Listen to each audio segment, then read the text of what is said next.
इस वस्त्र को जो पहने हैं इसमें राधे राधे लिखा है।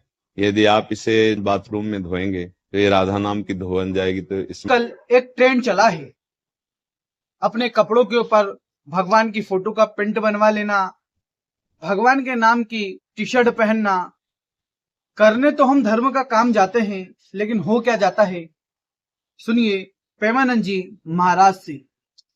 ठीक नहीं है तो आप कृपा करके इसको कभी धोइएगा नहीं, ऐसे लिखे हुए वस्त्र मत पहनिएगा। क्योंकि कभी आपने अगर ऐसा किया कि धोया तो जहां हम लघु शंका करते हैं वही राधा नाम का, तो राधा नाम सिंहासन में भी विराजमान है। अब जैसे आप ऐसे बैठे तो राधा नाम के ऊपर बैठ जाएंगे, पीछे का हिस्सा है ना। अगर कभी धोना पड़े ना तो हम तो कहेंगे ये सलाह की यमुना जी में वृंदावन में धोए। राधा बाबा को जानते हो, गीता वाटिका में नाम सुना होगा।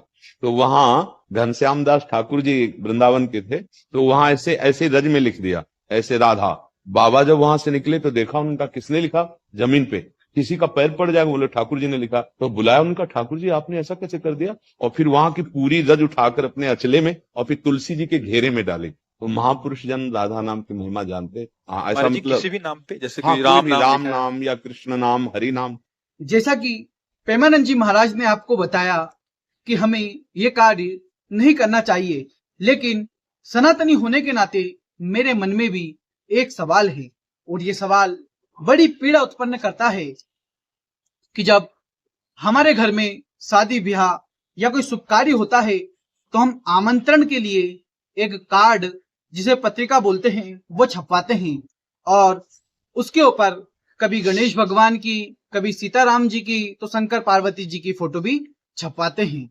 हम अपने सगे संबंधियों को, रिश्तेदारों को इनवाइट करने के लिए वो पत्रिका भेजते हैं, लेकिन उस पत्रिका का हाल क्या होता है ये आप नहीं जानते। जिन पत्रिकाओं के ऊपर हमने भगवान के फोटो छपवाए थे, वो पत्रिकाएं कभी घोड़े में, कभी नाली में, तो कभी किसी कबाड़ी के यहाँ हमको मिलती है। हम करने तो शुभ कार्य जाते हैं, लेकिन वो अशुभ हो जाता है। जिन कार्यों को हम मंगल कामनाएं लेकर करते हैं, वो इस प्रकार हमारे देवी देवताओं के अपमान के कारण वो कार्य अशुभ हो जाते हैं। आप से मैं एक ही चीज पूछना चाहूंगा, आप ही बताइए कितनी ऐसी पत्रिकाएं, शादी के कार्ड आपके पास आए हैं जिनको आपने संभाल के रखा होगा? आपका उत्तर होगा जी नहीं, एक भी नहीं, ऐसा ही होता है। तो आप कहेंगे कि हमें क्या करना चाहिए? मैं आपसे एक ही बात कहना चाहूंगा कि धर्म विरुद्ध मैं कुछ भी नहीं कह रहा हूं।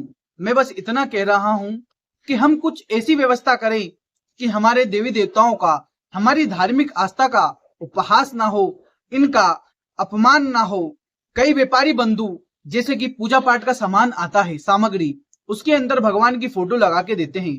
आपसे मैं पूछना चाहूंगा, कितने ऐसे लोग आप में से हैं जिन्होंने उस सामग्री का प्रयोग करने के बाद जो फोटो उसके अंदर से निकला था वो संभाल के रखा? आप कहेंगे एक भी नहीं। तो वो फोटो कहाँ गया? वो फोटो हवा में उड़ के गया, किसी घोड़े के ऊपर, किसी कचरे घर के ऊपर, किसी नाली के अंदर। तो क्या हम खुद अपने देवी देवताओं का उपहास कर रहे हैं? हम खुद अपने देवी देवताओं का अपमान कर रहे हैं? आप कहेंगे जी हाँ। मेरा आपसे इतना ही निवेदन है कि हमें क्या करना चाहिए इन चीजों से बचने के लिए। कृपया कर अपने सुझाव कमेंट बॉक्स में लिखना ना भूलें, और मेरी बात से आप सहमत हैं तो कमेंट बॉक्स में जय श्री राम लिखना ना भूलें। मिलते हैं किसी नए वीडियो में, जब तक के लिए राधे राधे, जय श्री महाकाल।